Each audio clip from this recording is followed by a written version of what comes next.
आज हम सीखेंगे कि संघनन किसे कहते हैं। इससे पहले हमने पढ़ा था वाष्पन। वाष्पन क्या था? कोई बता? पानी का भाप बनकर उड़ जाना वाष्पन। अब वाष्पन के आगे की प्रक्रिया संघनन। ठीक है, वाष्पन के आगे, इसके आगे क्या होता है? भाप बन के उड़ गई आसमान में। इसके बाद फिर क्या होगा? तो जल वाष्प जो गर्म होकर के वाष्प कीटाणु है ऊपर चले जाते हैं पानी में। तो जल वाष्प का ठंडा होकर पुनः जल में बदलने की प्रक्रिया, वो जा करके ऊपर को चली जाती है जब तक ठंडी नहीं होती है। आसमान में वायुमंडल में चली जाती है, जब तक ठंडी नहीं होगी तब तक ऊपर को चली जाती है।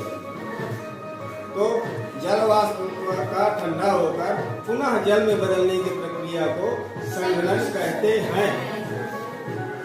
जैसे अगर हमें देखना है कि संघनन वास्तव में होता क्या है, तो घर में हम ऐसा प्रयोग भी कर सकते हैं। किसी भी बर्तन में पानी भर दो और गैस चूल्हे में रख दो। इसके बाद जब पानी खौलने लगे तो उसके आगे कोई प्लेट या हाथ वगैरह दूर रखो, तो भी जल भी सकते हो। प्लेट वगैरह लगा लो, तो थोड़ी देर में देखोगे वही जलवाष्प की जो जलवाष्प के कण है प्लेट में आकर के छोटी छोटी बूंदे यहाँ पर खूब जो है ढेर में पानी इकट्ठा हो जाता है ना। इसी प्रक्रिया को संघनन कहते हैं। दूसरा, गर्मी का सीजन आ रहा है, खूब लोग ठंडा उंडा पियोगे ना, तो ठंडा निकाल के जो बोतल निकालते हैं खूब ठंड होती है। आप उस बोतल को बाहर फ्रिज से निकाल करके बाहर रख दो। थोड़ी देर में देखोगे कि बोतल के बाहर पानी के छोटे छोटे कण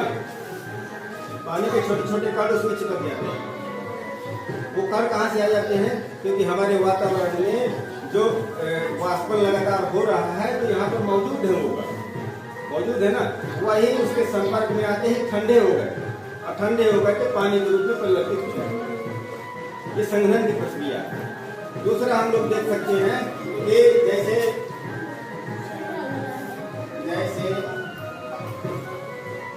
सुबह देखते होंगे घास में देखते होंगे, तो घास में क्या पड़ जाती है? ओस कहते हैं, सुबास नहीं कहते हैं, ओस कहते हैं। ओस का पड़ना, ये भी एक संघनन का उदाहरण है। क्योंकि घास होती है वो जलवाष्प की बूंदें और धीरे धीरे ठंडी हो जाती है उसी घास में, वहीं घास के ऊपर ही ठंडी हो जाती है, वहीं बूंदें हमें सुबह दिखाई देती है। जब घास में हम लोग टहलते हैं भीग जाते हैं, नहीं है ना। दूसरा है